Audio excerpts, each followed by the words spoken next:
senhores telespectadores, eu já mais de uma vez expliquei que estes nossos programas são gravados com uma certa antecedência. E os senhores telespectadores vão achar que as palavras que eu agora vou dizer vêm um bocadinho fora de tempo. E vêm, que eu não sei quando é que este programa vai ser emitido. O que sei é quando estou a dizer, e eu estou a dizê-lo sob a profunda emoção que me deu a notícia da morte de uma grande poetisa portuguesa, que foi minha, nasceu no mesmo ano em que eu nasci. Andámos juntos na velha Faculdade de Letras. Já nessa altura, ela era uma verdadeira princesa, uma princesa que resplandecia de talento. Chamava-se Sofia de Melbreiner. Uns anos depois eu tive a ocasião de dirigir uma biblioteca em que se pretendia apresentar ao povo o que pertence ao povo, até este livro em que há poemas dela, começa exatamente com uma ilustração em que se diz ao povo português o que é seu, porque a poesia portuguesa pertence ao povo português. Bom, este livro é de 1960 e escolheram-se versos de pessoas que então eram pouco conhecidas. Isto tem poemas do Alexandre O'Neill, olhem, do David Mourão Ferreira, do Eugênio de Andrade, do Jorge de Sena, do José Régio, do Miguel Tórga, da Natália, do Rui Sinati, um grande poeta, do Sebastião da Gama, da Sofia Melbreiner, que ainda não era muito conhecida, do Vitorino Nemésio. Bom, os grandes poetas que os portugueses admiravam em 1960, vejam, já lá vão 44 anos. E recordo-me que o poema que eu escolhi, Sofia, eu disse à autora do livro, que é Ana Atterley, disse-lhe, talvez eu ainda venha daqui a muitos anos a ler com saudade esse poema. Bom, e é isso que hoje está a acontecer. Passou todo este tempo e eu vou resumir a minha homenagem à Sofia à leitura destes versos proféticos. Quando o meu corpo apodrecer e eu for morta, continuará o jardim, o céu e o mar. E como hoje, igualmente, hão de bailar as 4 estações à minha porta. Outros, em abril, passarão ao pomar em que eu tantas vezes passei. Haverá longos poentes sobre o mar e outros amarão o que eu amei. Será o mesmo brilho, a mesma festa, será o mesmo jardim à minha porta e os cabelos doirados da floresta, como se eu não estivesse morta. Eu acho que sim, Sofia. Era estes versos que tu querias que fossem ditos no momento em que morreste.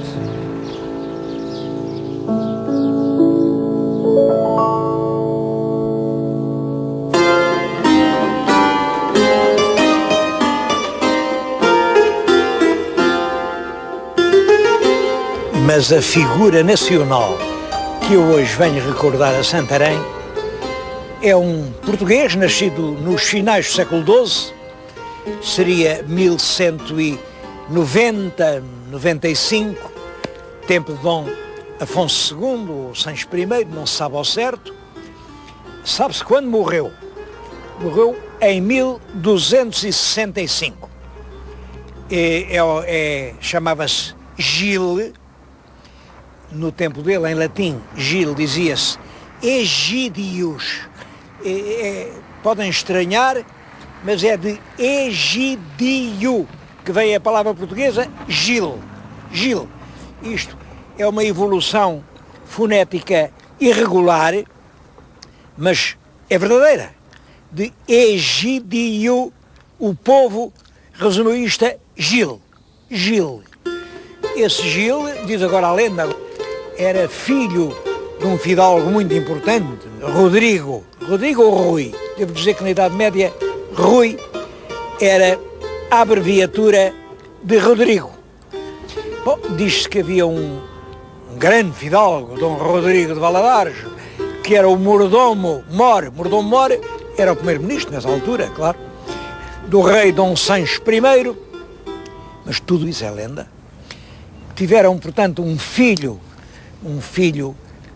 a que puseram o nome de Gil, Gil, filho de Rodrigo, portanto Rodrigues quer dizer filho de Rodrigo, e que esse grande santo vem aqui para Santarém e é hoje Frei Gil de Santarém a grande figura agiológica, quer dizer, o vulto universal mais importante de Santarém. Foi até canonizado, muito mais tarde, claro, tudo isso. Quem foi canonizado não foi a figura de Gil, já foi a lenda de São Frei Gil. E é de São Frei Gil que eu lhes queria falar. Estou a dizer-lhes isto aqui, já viram, diante da cabeceira de uma igreja dos princípios do século XIII. É a igreja de Santa Clara. Eu gostava de dizer isto junto da igreja onde o próprio São Frei Gil viveu, que era igual a esta. Tudo quanto a gente sabe, a igreja fundada por São Frei Gil, também é desta altura, isto é princípio do século XIII, portanto 1200 e pico, era igual a esta, a cabeceira. Há desenhos que mostram exatamente a mesma coisa. Simplesmente, essa igreja em que viveu São Frei Gil foi completamente destruída no século XIX. O que agora estão a ver é uma maquete bastante honesta, feita na base de todos os vestígios documentais e arqueológicos.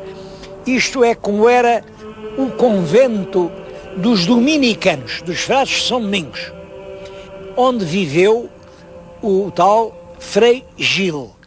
Foi o superior do convento, foi aliás o superior de todos os conventos dominicanos na Espanha, mas este convento, quando depois no século XIX, como sabem, vêm as guerras liberais, há um grande preconceito contra os frades, mandam acabar os conventos e tudo quanto lembrasse o passado dos frades era odioso. Portanto, ali onde era o convento do São Frei Gil, olhem, no claustro, fizeram a Praça de Touros. Depois transformaram aquilo num presídio, depois deitaram abaixo.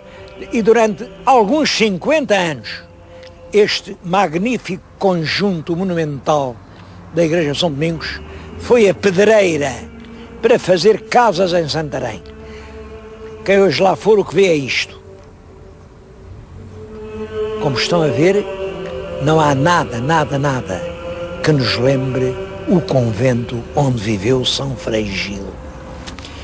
Eu vou entrar aqui em Santa Clara, convento onde talvez o São Frei Gil tenha entrado, não sei se entrou se não, porque isto era um convento de freiras e o Frei Gil era tão santinho, com certeza não entrava nos conventos de freiras, não fosse a tentação levá-lo para o diabo. Mas vamos lá ver como era este convento das freiras.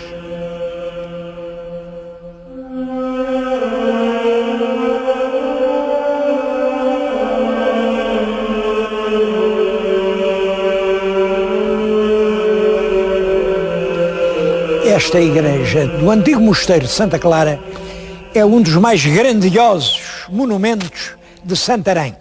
Bom, e é uma pena que não tenha um aproveitamento turístico mais intenso. É dos franciscanos, ao passo que a de São Frei Gil era dos dominicanos. E as duas ordens, a Ordem de São Francisco de Assis e a Ordem de São Domingos de Gusmão, eram completamente diferentes, eram, de certo modo, ordens rivais, embora sejam ordens contemporâneas, nasceram na mesma altura, e eram ordens que queriam a mesma coisa, queriam regressar à pureza dos primitivos tempos do cristianismo. Para perceber alguma coisa da história da civilização na Europa, a gente tem que prestar muita atenção às ordens religiosas e, em particular, ao aparecimento dessas duas ordens, dominicanos, franciscanos. São ambas ordens mendicantes. O que é que quer dizer mendicante? Bom, mendicante vem de mendigo, mendigo é pedir esmola, quer dizer, aqueles frades entendiam que o religioso, para ser digno do exemplo de Cristo, tinha que renunciar a todos os bens deste mundo. Como Cristo disse, renuncia a tudo, despe-te, toma a tua cruz e segue-me. Ora bem, este ideal ascético, este ideal de pobreza, só aparece na Europa depois das Cruzadas, finais do século XII, princípio do século XIII, quando as Cruzadas reanimam o comércio, começa a haver muita gente rica e, portanto, começa a haver um abismo enorme entre ricos e pobres. Bom, isto porque a gente hoje se queixa, e eu estou a falar no século XXI, de haver pessoas como nós, que vivemos aqui num continente, andamos todos de automóvel, todos temos primeiro almoço, lanche, jantar, televisão em casa, água quente e fria, ao mesmo tempo que há no mundo vastíssimas extensões em que milhões de crianças reduzidas a esqueletos estão a agonizar de fome. Este pecado mortal foi denunciado precisamente por essa altura. E aparecem homens que dizem: isto não é ser cristão, viver como ricos, enquanto outros nossos irmãos estão a morrer de fome, isto não é possível. Então, por um lado, o São Francisco de Assis, em Itália, por outro lado, o São Domingos de Gusmão, renunciam a todos os bens terrenos e criam ordens de frades que pedem esmola, porque não têm nada. É claro, vão por orientações diferentes. Os dominicanos são a ordem dos pregadores e é através do sermão, do discurso, que eles pretendem reconduzir a humanidade ao exemplo humaníssimo e humílimo que Cristo nos deu. Ao passo que os franciscanos não são pregadores, não são teólogos, não são intelectuais, mostram o seu exemplo, é a sua humildade. Eles são os pobres dos pobres, eles servem os pobrezinhos. Bom, são as duas ordens, mas são contemporâneas. Esta igreja é das freiras e é criada no tempo do rei Dom Afonso III. Isto é muito importante. Como todos sabem, Afonso III, o bolonhês, é um dos meus reis prediletos neste sentido. É dos reis a quem tem sido feita mais injustiça e mais agravo pelos historiadores portugueses. Dom Afonso III é um rei imposto pelo povo, é o rei da grande Revolução de 1245, ele faz um Portugal diferente, é o rei que acaba com a monarquia românica e implanta o gótico. Bom, e é ele que está por detrás destas grandes construções. Estou a falar-lhes aqui, já viram, junto de um túmulo. É nem mais nem menos que um túmulo de uma filha do rei Dom Afonso III, Leonor Afonso. Estes painéis representam sempre um diálogo entre duas freiras. Ninguém até hoje descobriu o que isto representa, e eu também não sei o que quer dizer, mas é verdade que esta Leonor Afonso muitas vezes lhe pediram para ser a superiora do convento. E ela sempre disse que não. Eu acho que isto pode ter a ver com o facto de, num caso, uma das figuras, a figura de lá, é que tem a leitura dos Santos Evangelhos, portanto, é ela a prioresa. Agora, neste caso, já é de cá, neste caso é outra vez a de lá, neste caso é outra vez a de cá. Reparem, isto pode representar realmente a teimosia da filha do rei em não ser a superiora deste convento. Quem hoje quiser conhecer a história de Frei Gil, há muitos livros, mas talvez o mais completo, até hoje, ainda seja este catálogo, editado aqui pela Câmara Municipal, São Frei Gil de Santarém e a sua época. Este livro tem alguns estudos notáveis e tem todas as imagens que se podem relacionar com São Frei Gil. Eu vou-lhes dizer o que penso desta história do São Frei Gil.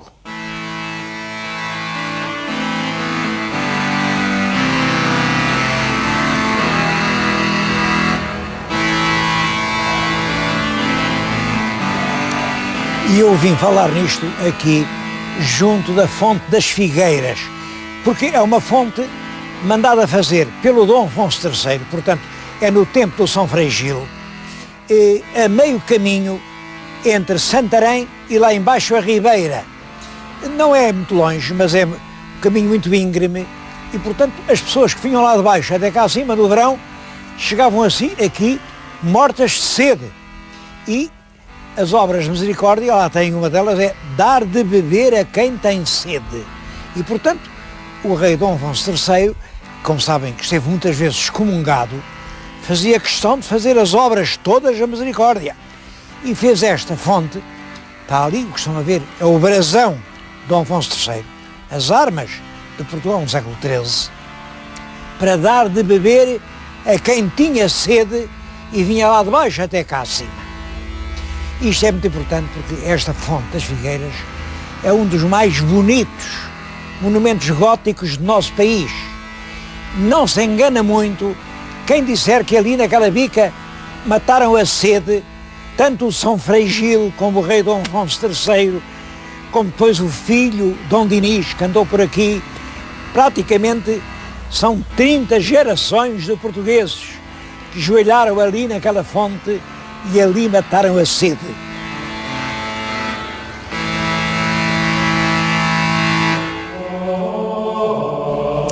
Devo dizer que Frei Gil é uma figura histórica. A grande história do São Frei Gil começa perto de 400 anos depois de morrer. Aí aparece uma história em que diz que ele, além de santo, tinha um pacto com Satanás. Imaginem, com Satanás. Porquê? Porque ele ia a caminho de Paris para estudar, mas passou ali perto de Toledo e aparece-lhe um sujeito muito elegante, muito bem vestido, uma grande figura, a dizer, então Gil, onde vais tu? O Gil disse, eu vou para Paris, vou estudar teologia. Porquê é que não ficas por aqui? Olha, que Paris é longe, aqui é mais perto. O que é que tu queres? É enriquecer? Não, eu não quero enriquecer, quero servir a Deus. Bom, está bem, mas para servir a Deus é preciso ter com quê, não é verdade? É preciso ter qualquer coisa. E aqui tu tens umas universidades onde te ensinam maneira de ganhar dinheiro depressa. Tu aprendes aqui uma coisa que são as artes diabólicas. Sim, é. E o que é que isso serve para quê? Isso serve para ganhar dinheiro. Um homem com dinheiro domina todo o mundo. O que é preciso é ter dinheiro. O resto são histórias. Dinheiro é o importante. Bom, e o que é que eu tenho que fazer para ter dinheiro? É muito simples, olha. E apresentou-lhe um pergaminho, Tu aqui, olha, cortas aqui um bocadinho da veia e com o teu sangue assinas este pergaminho. Assinas o pergaminho, mas o que é que o pergaminho diz? O pergaminho diz que tu vendes a tua alma ao diabo. E quem vende a alma ao diabo passa a ter dinheiro para tudo quanto quer. Então, e é só preciso isso, é só isso. Põe a tua assinatura, ficas a ser uma espécie de dono do mundo. Bom, o Gil pensou, realmente, porque é que não é de fazer isso? Olhem, uma navalhinha, deu aqui um golpinho na veia, assinou e pronto, vendeu a alma ao diabo, estudou as artes satânicas durante 7 anos e ao fim de 7 anos ele era um homem, dominava o mundo, dominava as mulheres pela sua formosura, dominava os proprietários pela sua grandeza, dominava os sábios, ele tinha tudo na mão, tudo. Bom, era extremamente poderoso e feliz. Só que, à noite, não conseguia adormecer. Tinha terríveis pesadelos. Queria entrar no sono e via aproximar-se do leito um cavaleiro com armas que apontavam para ele e dizia: Gil, muda de vida, entregaste a tua alma a Satanás. Gil, isso não é caminho, salva a alma enquanto é tempo. O Gil virava-se para o outro lado e dizia: meu Deus, isto são pesadelos, não me massem com histórias, eu quero é ser feliz, eu quero é ter dinheiro. Mas na noite seguinte, lá, até que a certa altura, o cavaleiro com a lança espetou-lhe mesmo aqui do lado do coração. E na manhã seguinte, ele acordou e viu que não era só um pesadelo. Lá tinha uma cicatriz que ainda sangrava. Então, Gil pensou: bom, eu estou no caminho errado. E arrependeu-se e começou a pedir a Nossa Senhora que lhe valesse. Ele veio aqui para Santarém, mas durante 7 anos, mesmo aqui em Santarém, era escravo do diabo.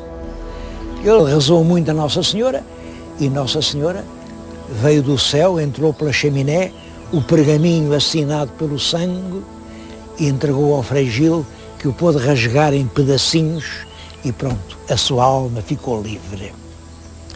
E ele foi tão virtuoso, que o Papa em Roma acabou por dizer que ele era santo. Reparem, isto é importante. Um homem pode, numa fase da vida, vender a alma ao diabo, ganhar muito dinheiro e depois arrepender-se e passar a ser santo e a ter um lugar marcado no paraíso.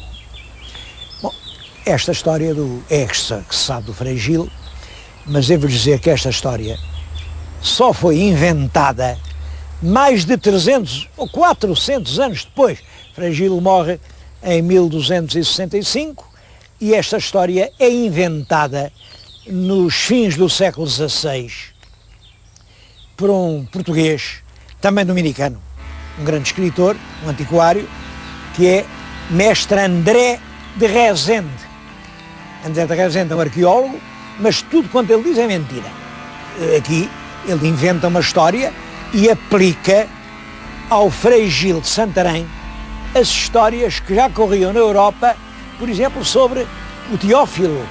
O Teófilo vendeu a alma ao diabo, mas depois encomendou-se a Nossa Senhora, e Nossa Senhora tem tanta força, que conseguiu expulsar o diabo e restituir a alma do Teófilo a Deus, que em todos nós deve reinar.